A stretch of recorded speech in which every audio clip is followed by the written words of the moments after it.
This is Joel. And this lesson, if we can call it a lesson, is the great secret. I call it the great secret inside of myself.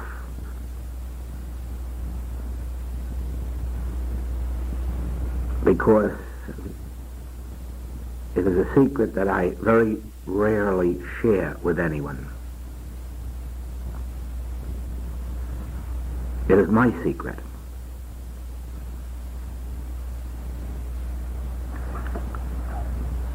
It has been the secret of several teachers of spiritual wisdom.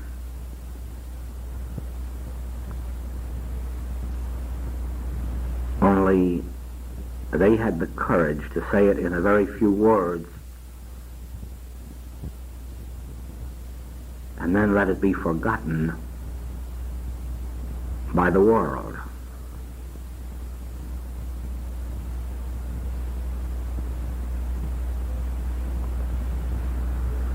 The Master taught this secret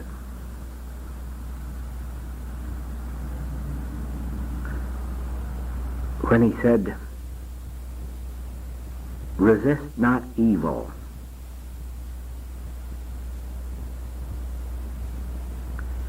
When he taught that if someone takes your coat, you may give him your vest. If he forces you to walk 1 mile, walk 2. Resist not evil. Turn the other cheek.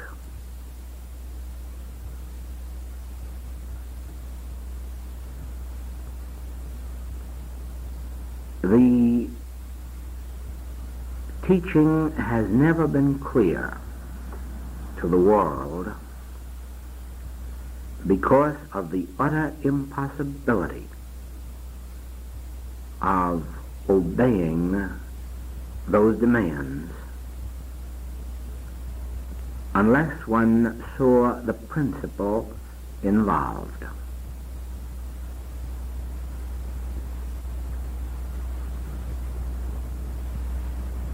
It is as impossible for you as it has been in times past for me to permit others to take advantage of us without, in some measure, resenting it and resisting it. It's been, for you as well as for me, an impossibility not to resist or resent the injustices, the inequalities, the disturbing persons and conditions of human existence.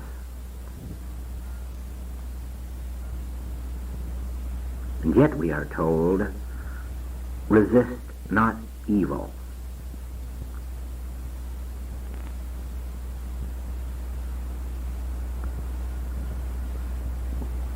There is deep within our own being a point of quietness, a place, an area of consciousness into which nothing of the world enters to defile or make a lie. There is a point of consciousness within us which is never disturbed by anything or any person or any condition. Perhaps you have not achieved that point of consciousness. But it is a necessary experience. This point of quiet within us, I have recently said, was like a deep, cool pool of water. It is a real stillness, a real quietness. It is a state of being, a state of consciousness, of an active quietness, and nothing of the world disturbs it. Nothing that goes on in the world, and no one who goes on in the world, even ruffles the water at the top of this deep, still, cool pool.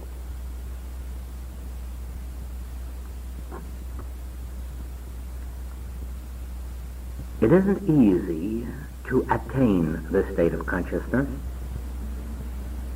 because it is the non-resistant state of consciousness. Just now, as I thought of that pool of water, I also thought of the illustration that Lao Tzu uses of a stream of water that runs and also never resists the obstacles in its way. You remember his little stream of water that runs around rocks and under rocks and over rocks and finds little gullies here and little ruts there to run through, but never fights any of them, never tries to wear them down or brush them away. Oh, no, it just runs around them or over them or under them or in between.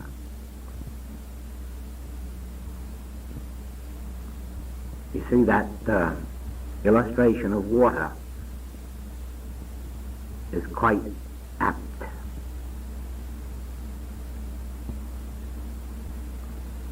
Let us see for a moment how we enter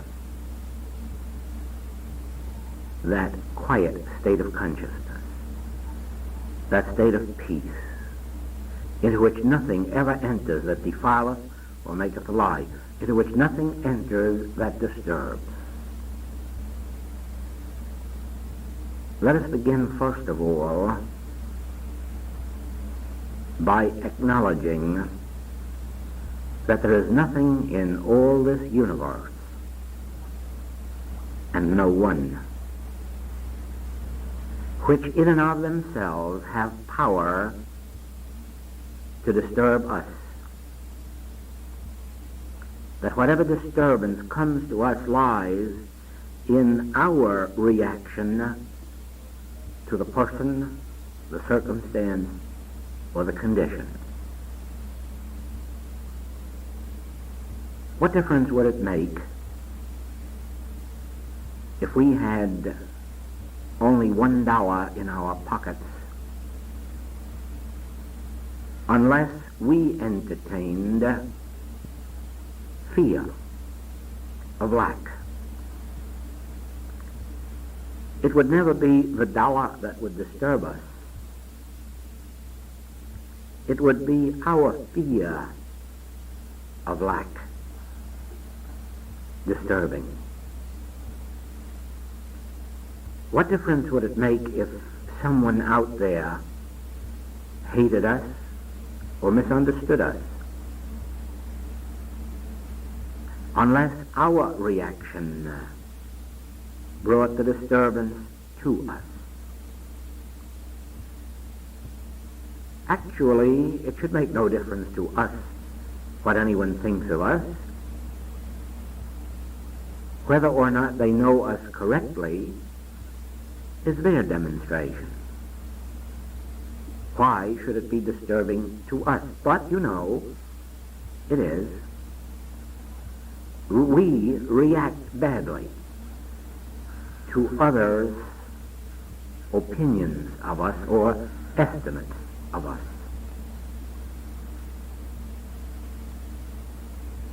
But can you, at this minute, sit back and ask yourself frankly, after all, who is hurt if a friend misunderstands you, mistrusts you, doubts you? Is it not their loss?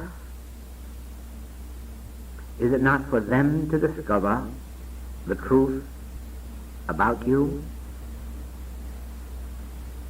Once you entertain that idea, the opinion of the world cannot move you or disturb you, since you would allow each person to come to the truth about you in their own way.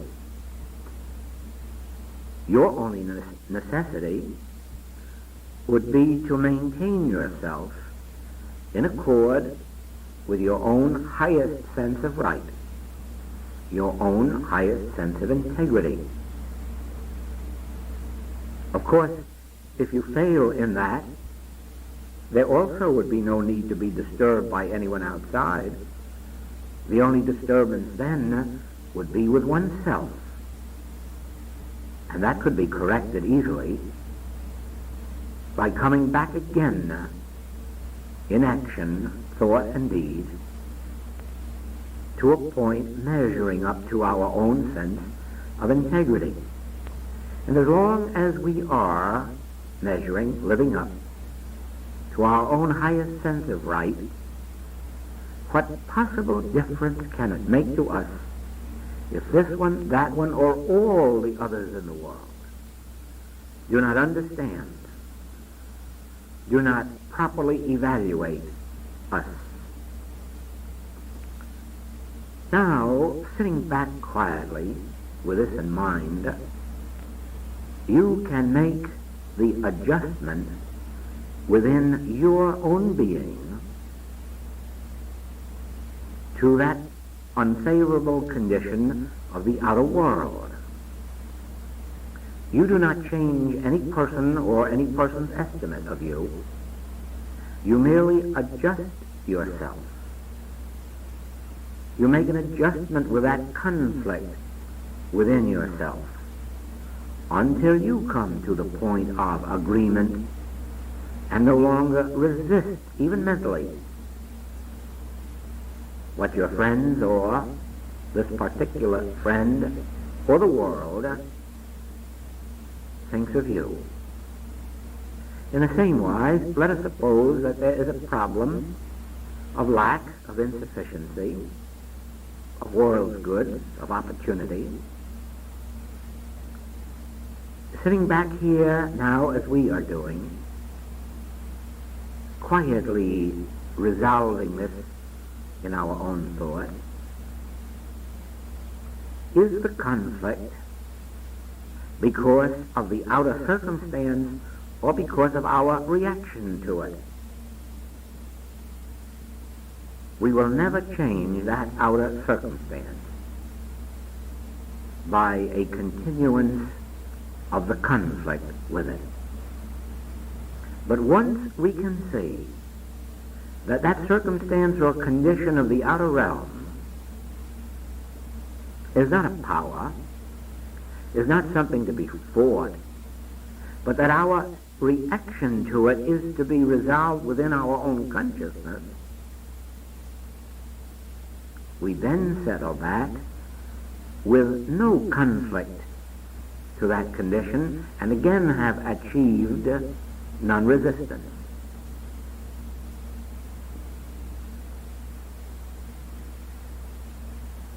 Everyone who is on a spiritual path, seeking truth, searching for truth, trying to attain the consciousness of truth, has problems, one, two, or many. These problems have set up these inner conflicts. And these inner conflicts keep us from our peace. You might, at this moment, feel that in some way this is ignoring the problem. It isn't. I can assure you that this is the one and only permanent and spiritual way in which the problem can be resolved, overcome. First, look at the problem. Whether that problem be person, thing, circumstance, or condition in your life. Look at it. Face it. And agree that it of itself could have no power over you unless you, by your hating it, fearing it, made it a power over you. It of itself would lie dormant in the world. It of itself, regardless of its nature, it could have no power over you unless you gave it power by your resistance to it, by your fear of it.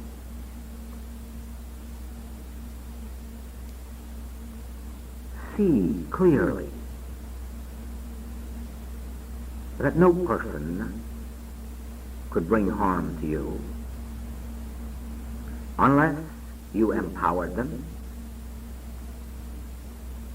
See that if someone were depriving you of something, it would only be because you were giving value to the something of which you were being deprived.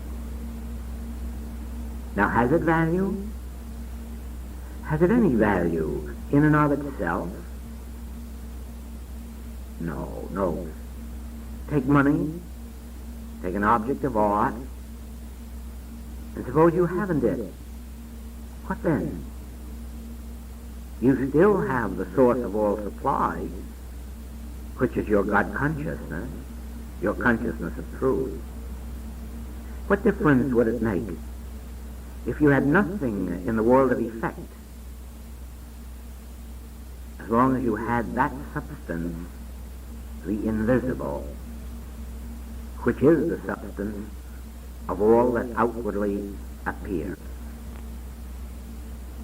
So then, to be upset, to be angered, to be disturbed by the loss of things would mean that you yourself had placed a value upon these things, and so your conflict wasn't with the loss, but with the value that you had erroneously placed on things. Resolve this within you. See within your own being that nothing in this outer universe has any more value than you are willing to place upon it. You know there is nothing in this world that cannot be replaced, even if you destroy this temple, this body. If sin or disease ravishes your body, you can rebuild it again by not fearing the condition, by not fighting it, by not hating it, but by seeing quietly and peacefully within yourself that even your body exists as an effect, and that your consciousness of truth is the substance, the law, the cause of it. And so you will rebuild yourself another body. Do not put power in the effect called body or called disease. If it is someone's enmity, look at it, hold it up before your own eyes? Is it a power, or are you giving it some power over you? Isn't God your consciousness? Isn't God the consciousness of all individuals? Then is there a power in hate, enmity, malice?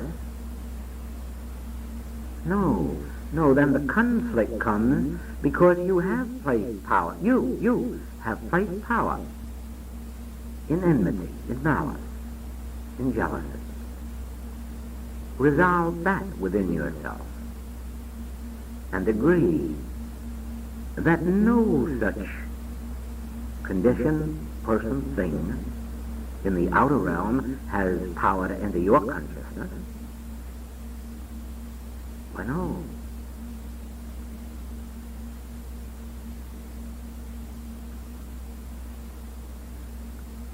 Injustice, inequality, lack of opportunities, these things are external conditions.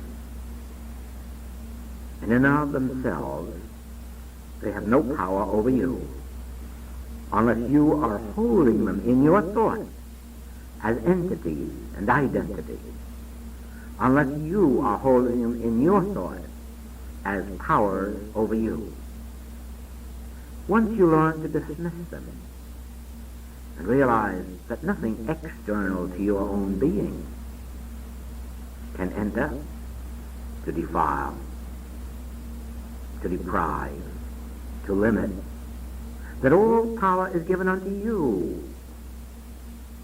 All power resides within your consciousness of truth.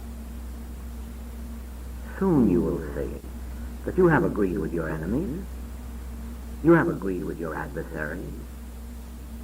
You have given up resistance to the person, thing, circumstance, or condition that has disturbed you. In this wise, you resolve the thing within yourself. You do not fight it without. You do not argue with it. You do not refute. You do not try to overcome or destroy or rise above. You resolve it within your own consciousness. You take the entire situation and all of this world of persons and things.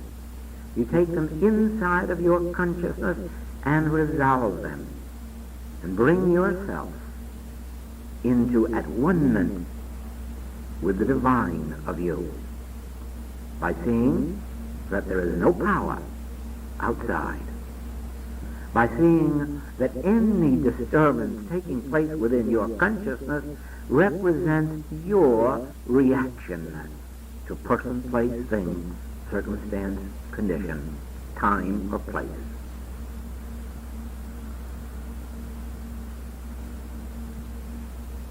If you walk down to the beach for a swim, you will find that there are no troubles there.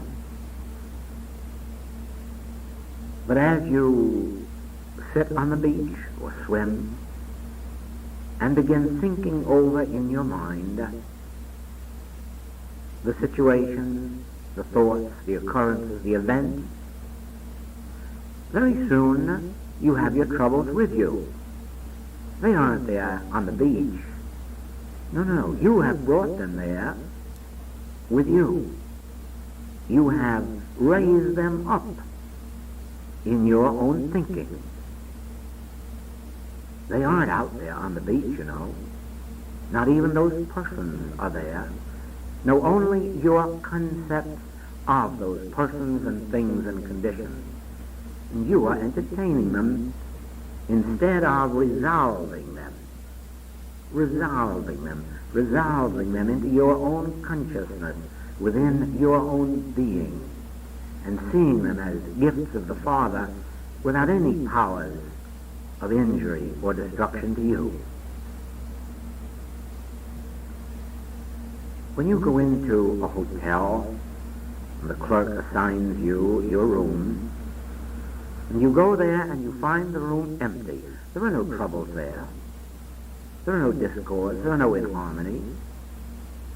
You look out the window, you will see that you have no troubles out there. But perhaps you have brought your mail with you. And all of a sudden, you are again in distress, in frustration, in disturbance. Why? Why? The room was empty until you came there. There were no disturbances there until you came there, and then you brought what with you? Disturbances? No. You brought your concepts of persons, places, and things, and began fighting them. Now see the difference. If you had come into that room and observed the clear atmosphere, the clean surroundings, the harmonies, the peace, and then, as persons and events came to your thoughts, you permitted them to be there without fight, without argument, without opposition. Do you not see that you entertain concepts of people and events, and that these concepts may and probably are erroneous? First of all, to be in keeping with all spiritual wisdom, you must acknowledge that no power exists outside your own being, that nothing and nobody in the without has power to enter your consciousness with a conflict. That all power resides within you, and that first of all, through your spiritual awareness, you have been given this gift, the ability to see that God is the substance, the law, the activity, and the true identity of every individual, regardless of any appearances to the contrary. As you practice that, you will find that even though these persons and conditions continue to exist for a time, your very ability to resist fighting them is the overcoming of them. Like the little streams of water that run around the rocks and under the rocks and over the rocks, but never waste energy trying to fight the rocks or break through the rocks.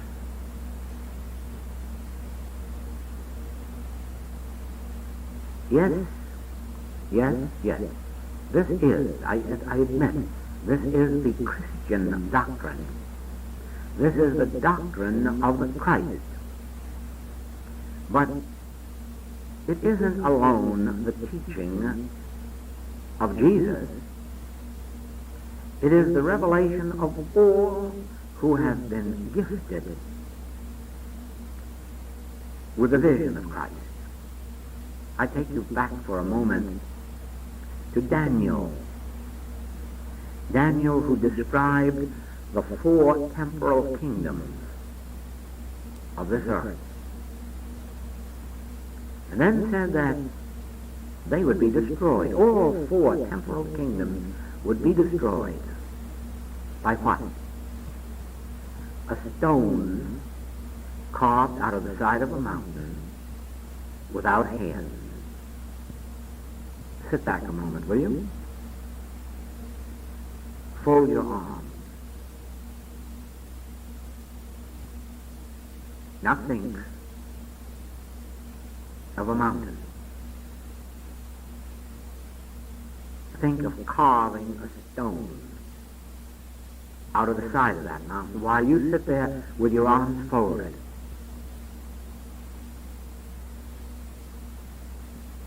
Just in this moment of visualization, of that idea, you will see the activity of the Christ overcoming and destroying all temporal kingdoms.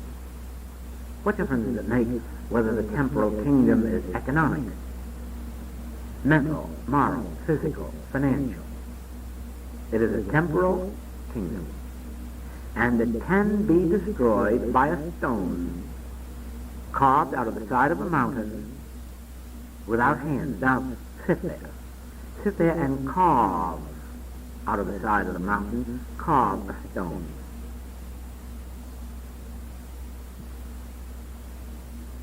And already you perceive what that stone is. You have the power, sitting there with your arms folded, to carve out any stone other than the Word. Isn't any stone that you are carving a mental or a spiritual stone? Something not visible? You begin to perceive the nature of the Christ.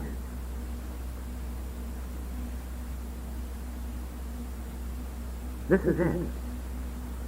This is it.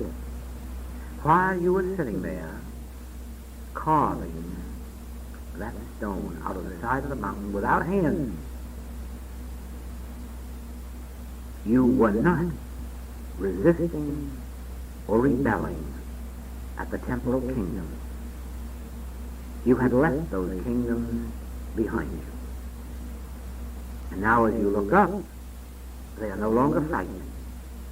They are no longer disturbing. You can see them now in their true perspective, because even for that moment, you weren't holding them before your own gaze with horror. In that moment of turning from them and turning to that mountain to see how you could carve a stone without hands, in that moment, your problem dropped. And that stone, which you haven't yet succeeded in actually carving, but which you now see to be the word of truth, the power of spirit, that already has destroyed all power for evil that was in your temporal kingdom. I said this is the great secret. Of course, you see now why it is a secret. You wouldn't dare tell this to anyone, would you? No, at all. Except to you. Except to you who have been listening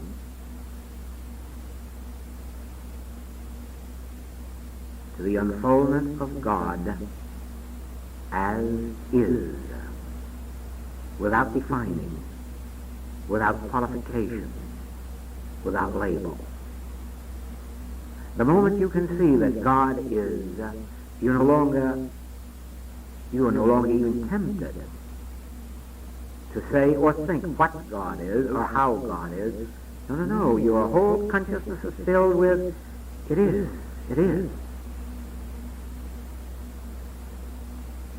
You're not even tempted to define it, to qualify it, or even to name it. There is just that feeling of completeness filling your consciousness. Once you have attained that, isn't it a simple thing to sit back now and try to carve this stone out of the side of the mountain without hands, and see that the Word is your very consciousness taking form, your very consciousness of truth taking form is the stone carved out of the side of a mountain without hands, which destroys temporal kingdom. From this moment on, when faced with a problem, do not hastily turn from it and deny it and use metaphysical cliches as if by so doing that you are meeting the situation. No, face your problem. Look at it. Look at it and see if it doesn't exist as person, place, thing, circumstance, or condition, or law, claim of law, material law, of some kind or other. And if it is, ask yourself the question, has it within itself power over me?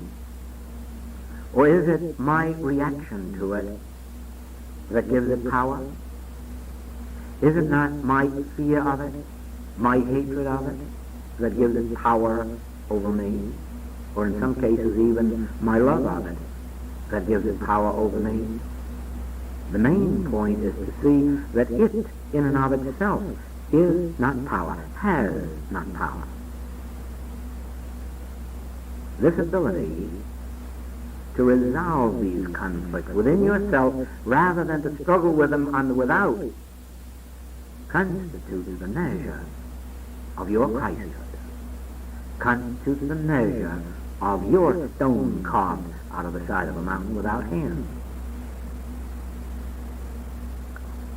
Resolve your conflicts within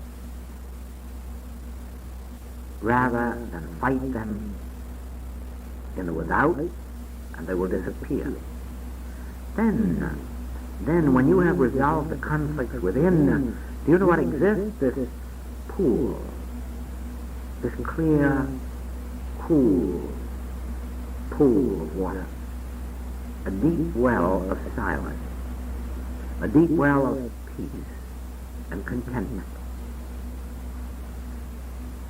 Right at this minute, you are beginning to see that you can rest in this deep well of silence and contentment as long as you are not fighting something and someone in the without.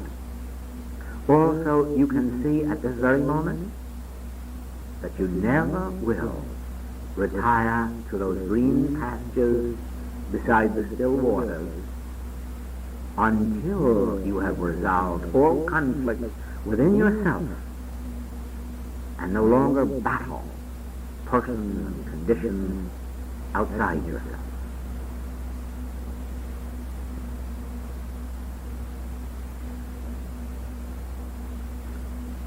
The attainment of a state of peace begins at any given moment. The complete attainment is realized when the major conflicts of your existence have been resolved within you. And this can never happen until you first agree that you can win no victories on the battlefield. If you win a victory on the field of battle, if you defeat your enemy, remember, your enemy will only live to come back to defeat you. Every time you attain a victory over someone or something, they exist from then on only for one reason: to come back and battle you. So victories on the outside are fruitless. Victories on the outside are too dearly won. Attain your victories within. Attain your victories by resolving your discord within your own being. Give up the battle. Resist not evil. Be like the streams of water that run and run and run. And when they can't get through, they go around. When they can't go around, they go above, and when they can't go above, they go beneath. but they never battle obstruction.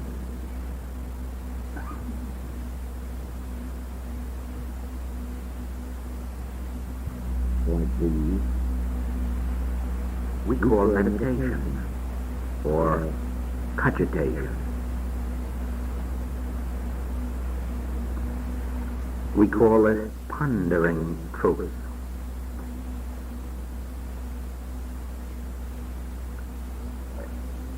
And you see where, if persisted in, this will lead us back within our own being. There is someone called you, Y-O-U, you.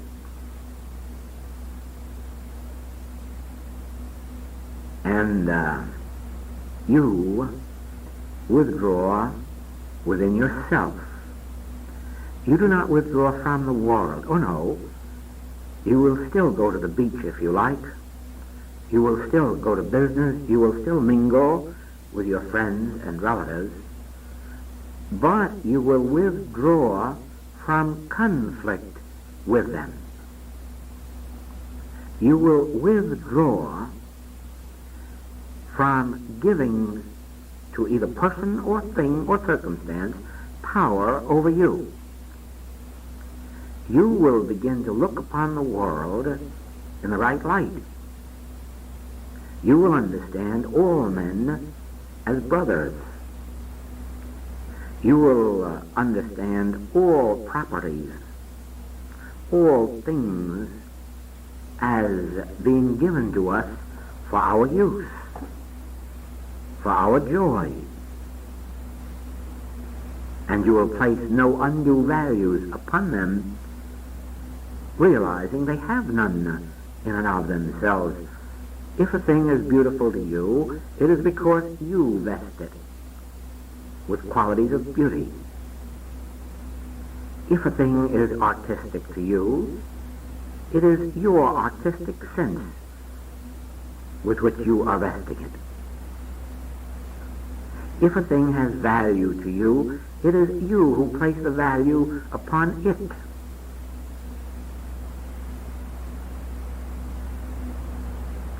Diamonds have very little value for those who dig them, and pearls have very little value for those that fish for them. It is we who place values upon these things. We. Now, give everything the value of beauty, joy, pleasure, utility, but give it no value worth hoarding. Give it no value that would enable it to grieve you by its absence or loss. Withdraw into yourself. Withdraw from the conflict of the world. Be in the world. Be not of its opinions. Your human relationships will be determined not by what people think of you, but in most cases their thinking of you will be determined by your own degree of integrity with your own highest sense of right. Usually, the person who is living up to their highest sense of right is properly estimated by the world. Or it is true that in some spiritual values the world cannot properly understand it or evaluate it, but it has nothing to do with you or me, since we, within our own being, do understand the things of the Spirit. But do we? If we still permit someone, something in the outer world to set up a conflict within us? No. Meditation on these things leads to the ability to resolve our conflicts within our consciousness instead of in battle with persons and things. Can you remember this? Do not set up warfare with persons or conditions in the outer world, but take these persons and conditions into your consciousness and resolve them there by seeing them as having no power in and of themselves. You cannot know the importance of this until you have taken one major problem and given up the battle on the outside realm and taken it into your consciousness and resolved it there. Once you have done that, you will have the great secret of life. You will find how it is possible to be in this world, but not of it. You will find how it is possible not to resist evil and not to be concerned about those who might or would deprive you of this, that, or the other thing. How, when you are forced to go 1 mile, you can go 2 quite cheerfully, since there is no power to you in the mile or 2 miles. If $1 is taken from you, or 1 million, you can cheerfully face it, since your value will not be in the dollars, but in your consciousness of truth within your own being. All of the real values will now be understood to be within your consciousness, and that you have the power of placing your values upon the persons and places of the world, or, better still, through spiritual discernment, seeing them as they are and being satisfied with that likeness. You see, this is a spiritual universe. Every individual in this world is God's own being. Every individual in this world is constituted of the quality, character, and nature of God. And as you behold it, what remains to be battled? What remains to be fought? Just concept. Whether you entertain them or someone else does. Just concept. Everything and everybody in and of themselves is just God, manifested in infinite form and glory. The heavens declare the glory of God. The earth showeth forth God's handiwork, and surely the image and likeness of God can only show forth the nature and character of God. Then why battle concepts of men and women and things? The great secret: resist not evil. Agree with thine adversary. Do not struggle or strive with any one or anything in the outer realm.